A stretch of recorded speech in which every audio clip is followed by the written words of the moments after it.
Welcome to the No Guilt Mom podcast. I am your host, Joanne Crone, joined here by my co-host, Bree Tucker. Why, hello, everybody. How are you? I resist the urge to sing, Bree. Aren't you proud of me? The hills are alive. Now you got me doing it. If you're here with like the No Guilt Mom podcast, you know we just break into song all the time. It's like, why come up with something to say yourself when you can borrow somebody else's words? Exactly. It's either breaking into song or breaking into quotes from movies and TV shows. Quotes from movies and TV shows. Exactly. Well, we have such an amazing interview for you today. They're with our friends, Cindy and Jen. You might have seen them on the Happy Mom Summit. They wrote the fabulous book, The Parent Compass. Cindy is a 10-time published author, mom of 4, and a retired college counselor. Jen is an author, mom, and current private college counselor. Together, they authored the book, The Parent Compass. Navigating your teen's wellness and academic journey in today's competitive world. They help tweens and teens navigate middle and high school, culminating in a college admissions process. And we hope you enjoy our interview with Cindy and Jen. And Jen, we are so excited to have you here and talk all about teen well-being through these high school years, which Bree and I have just entered with our children. So welcome. So true. Thank you so much for having us. They're scary years, but they're doable. We can do them. We can survive. Well, I'll just say, I always say it's scary, and Joanne hears me say this all the time, because my expertise, my background is in 0 to 5. I've been pretty much winging it since they were 6. And the whole teenage years, I feel like I've gone back to like the toddler preschool age, but with way better vocabulary and a lot more eye rolls. Oh my gosh. Jen and we love teens. Personally, yeah, go ahead. Yeah. I personally love teens. Like I love them. I love them even more than little kids. Like little kids, I'm like, oh, you're so cute, but what do I talk to you about? And with teens, it's like they get sarcasm. They like, you can get in with like a deeper level with them. And so I love it. And I'm so excited to dig in with you guys about your work, because this issue of teen well-being really comes up a lot, especially in our balanced coaching community, because we have a lot of parents in there whose kids are entering high school, and just like how to really make sure our teens are good mentally and are handling all this increased pressure that they have on them well. And what we can do as parents. I mean, what are you guys seeing in terms of the pressures that teens are facing right now? I mean, Jen and I, like you, Joanne, we have devoted our careers and our, passion and our love is working with teens, and they just have a soft spot in both of our hearts. Whether we've parented them or not. And I've parented a few of them. Jen is on her way to parenting teens in the near future.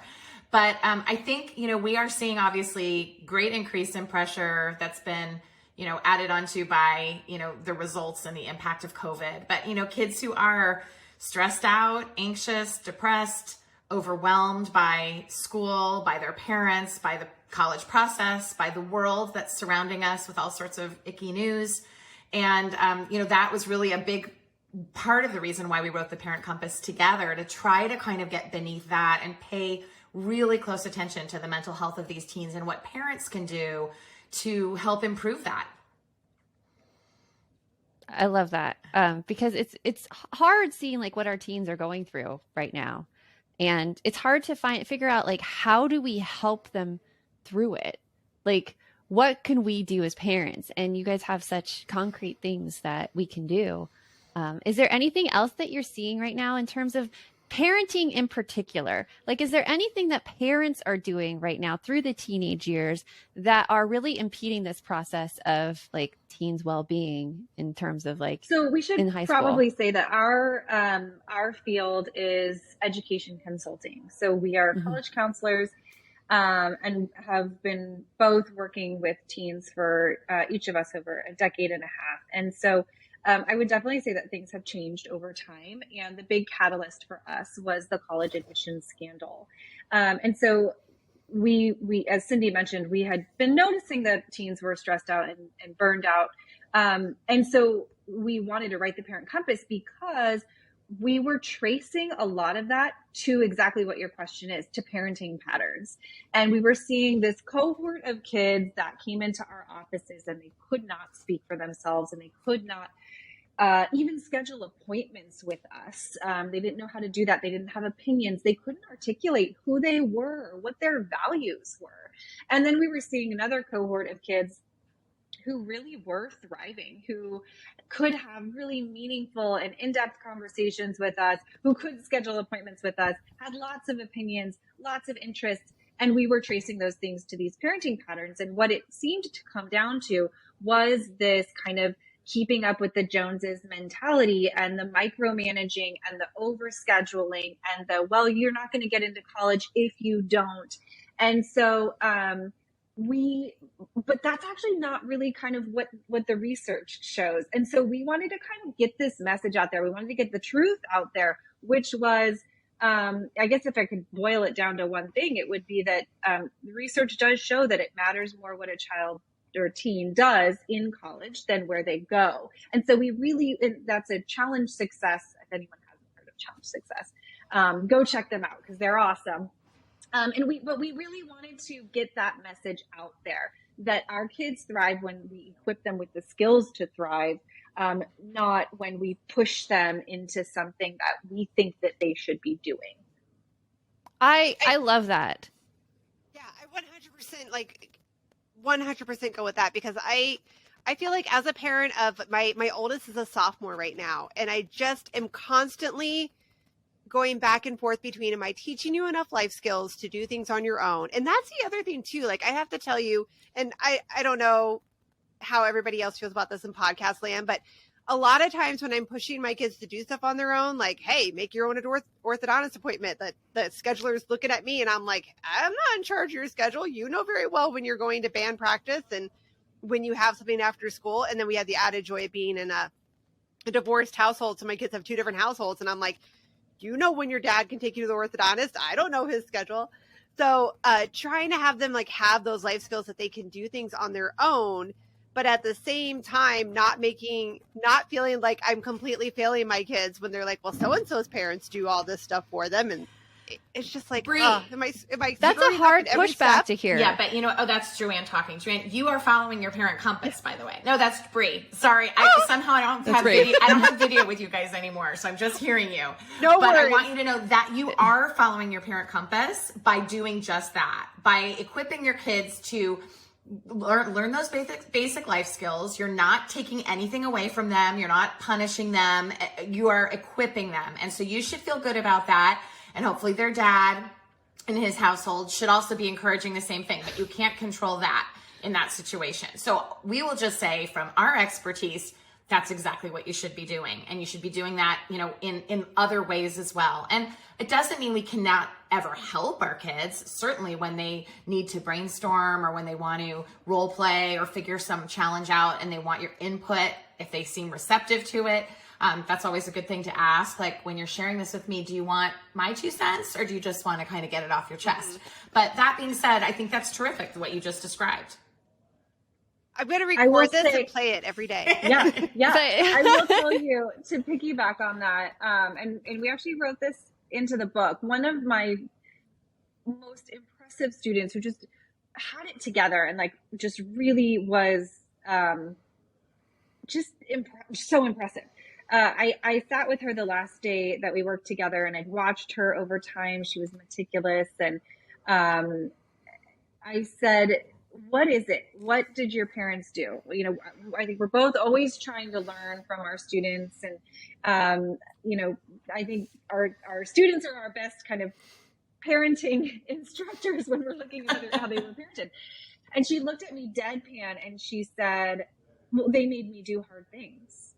I mean, just without skipping a beat. That's really it. And that has always stuck with me. And so I think that's sort of what you're saying, your kid has to do hard things and that's how they grow in their resilience. That it's so true. Fair. And even like I click on the clickbait parenting articles where it's like parenting expert says one skill parents need by the mom of successful kids, and it's Susan Wojcicki who's like the mom of like the YouTube, not Susan, that's her daughter, Esther Wojcicki, who is like the mom of YouTube CEO, 23andMe founder. Like she has all these successful kids, and the thing she said, her parenting advice was, don't do something for your kids that they can do on their own. Exactly. And I was like, it's great advice. Yeah. It's great advice. And it's funny because as we're raising them through the high school years, we're trying to equip them with some skills that will help them in college, like the basic ones, like doing laundry and, you know, changing your sheets and, you know, and boiling an egg and some of those basic skills. But we also, Jen and I were talking a lot about how important this is in everything we're seeing with mental health in teens, that you have to also prepare them for like the mental health piece of when they leave the nest. And a lot of that happens while they're in high school, to be able to have those conversations and those check-ins, to let them know you're in their corner, to get them help when they need it, professional help, you know, medication, whatever it might be, to help them through some of these times that can be pretty tough in these teenage years. And so for them to feel supported and listened to and heard, and that you care about their mental health, they respond well to that. They see you as, you know, less of kind of the bossy parent and more as a, you know, kind of partner or a supporter or a cheerleader. Yes. And one thing that you say that parents need to do is to ask good questions.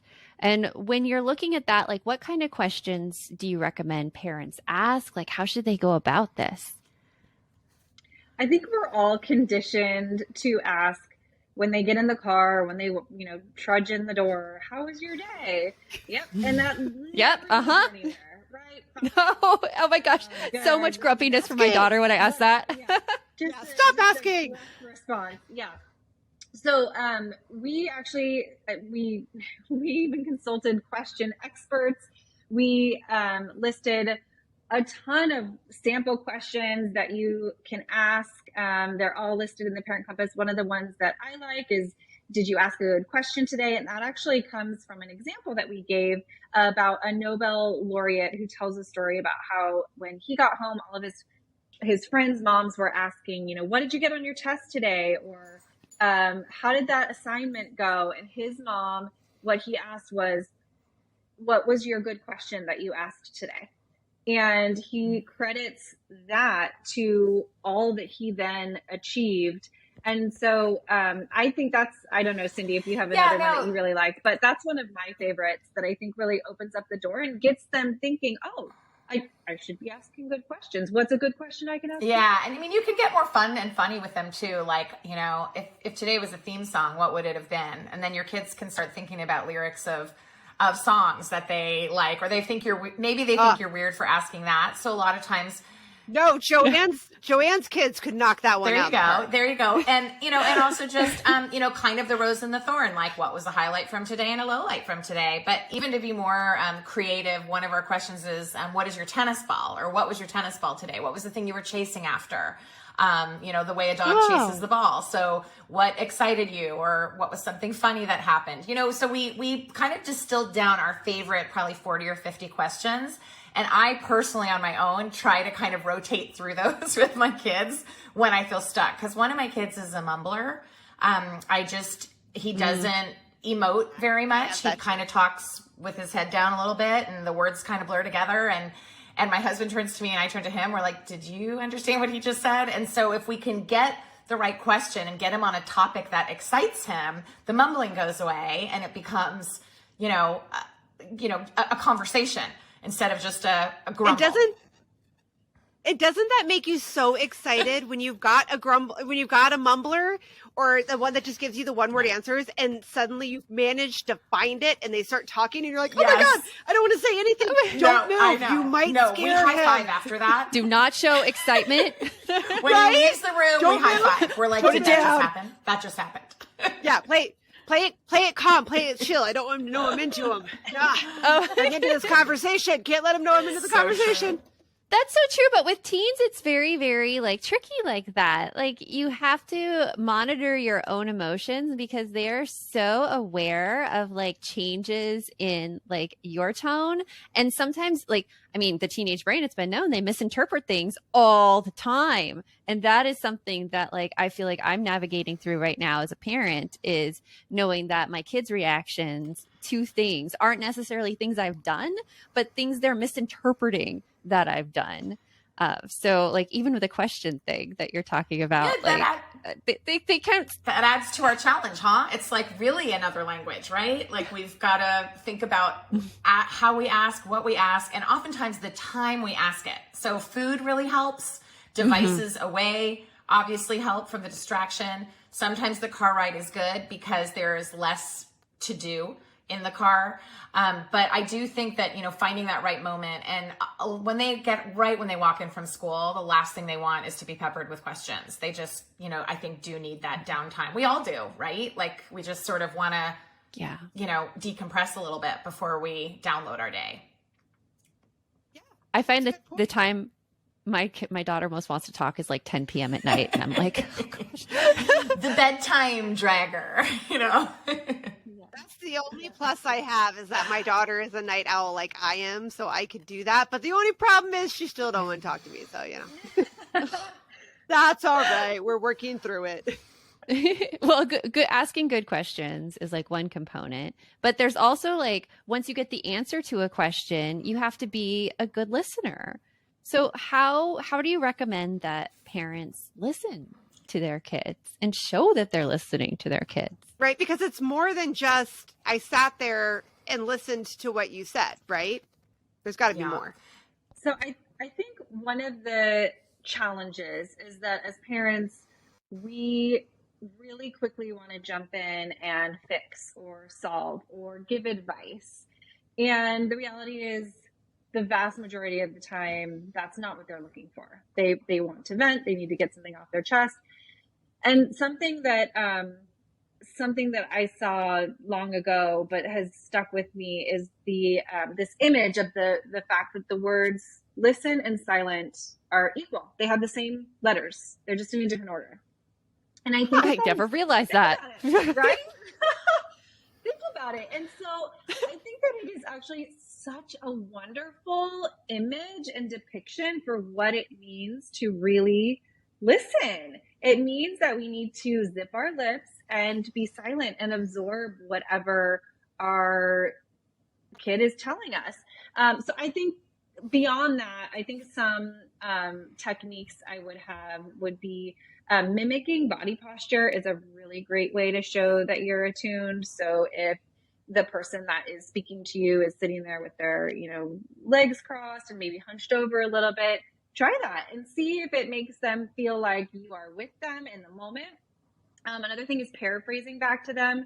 So not only does it force you to stay in the moment, because it's easy for our mind to wander if our teen is talking to us about this or that, but paraphrasing means you have to pay attention, you have to be in the moment with them, and then also it makes them feel understood because you're repeating back to them in your own words, meaning you digested what they said, and saying it back to them. So you can say something like, so what I hear you saying is, and then go there. And then also maintaining eye contact. I think in our world of distraction, the ding of our cell phones is so intoxicating.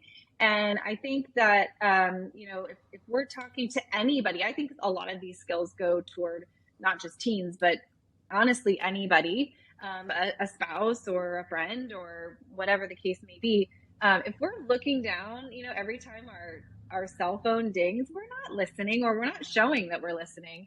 So I would say to make sure to, maintain eye contact and either put your phone away, put it in another room, keep it on silent, keep it on do not disturb. I actually did start, as I was looking more into this stuff, I really did start to put my phone on do not disturb all the time so that, I can be intentional about when I want to go to my phone, not, sort of making my phone always be dictating. Dictating me. Yeah. I love focus mode so much on the phone because of that. Like, you don't realize until you put your phone on focus how much attention it drains from you every moment a notification goes off. Every moment of every day. I was really trying to pay attention. We recently traveled and I was at the airport trying to pay attention to like what people were doing. If someone was not across the board, 100% of the time, if someone was not speaking directly to somebody else, they were on their phone. Every single person I observed. It's like we cannot be alone in a moment for longer than 20 seconds without having to kind of get that boost from our phone. I just want to add one more thing, one more comment on Jenn's listening, which we were really fortunate that our book, The Parent Compass, was endorsed by one of our all-time favorite authors and also podcaster and PBS hostess or host, Kelly Corrigan, who's written some wonderful books. And her most recent book, they're all New York Times bestsellers, but it's called Tell Me More. And just using the title of her book and the words "Tell Me More" or "I hear you" or "What happened next" are all you really have to say when your kid is unloading, because it's another way of acknowledging that you're there and you're with them. And if there's more they want to say, you're there to receive it. So it's pretty easy to just add "Tell Me More" to your vocabulary. And then also, like, I now tell me if this is right too. Don't take offense when you say "tell me more" and they're like, "There is no more. I just told you everything." That's all everything. You're like, I got half a story, but okay. Yes. Or, "Mom, weren't you listening? I told you this yesterday. Don't you remember this person that you met?" I get that all the time. And it's just how they work. It's just how they work right now. It's something else that you really advocate for in this whole parenting teens through the high school years is that really making sure that you're supporting your kids, their own interests, instead of trying to steer them in a way you think they should go. How have you seen this show up in your work with parents and with students? For me, the way it's shown up with kids is the ones who tell me, I'm only doing this because my mom or dad are making me. And, or, I don't really want to do it, but I've heard it looks good for college. Or, those are just cringe-worthy moments to have as a college counselor with a kid, because it's heartbreaking, really. They're not choosing to do something because they enjoy it. They're choosing it because they think it's a means to an end, or they've been told that they kind of need to do it. And we do share some pretty brutal case studies of kids we've worked with or kids we've met along the way in our book. And the one that comes to mind is this student that I talk about that my family and I met on a vacation. We were on the same tour bus, and this poor kid, he was traveling alone with his parents. He was an only child. He was a high school junior getting ready for his senior year. So this was in the summer. And we just started making conversation because we were on a bus ride and our kids were about the same age. And I said, "What kinds of things are you interested in doing for fun?" And he kind of looked at both of his parents and he said, "Well, I'm a diver, but I really hate it." And the parents kind of turned red. Aww. And then he and I said, "Oh," I actually might have said, "Tell me more."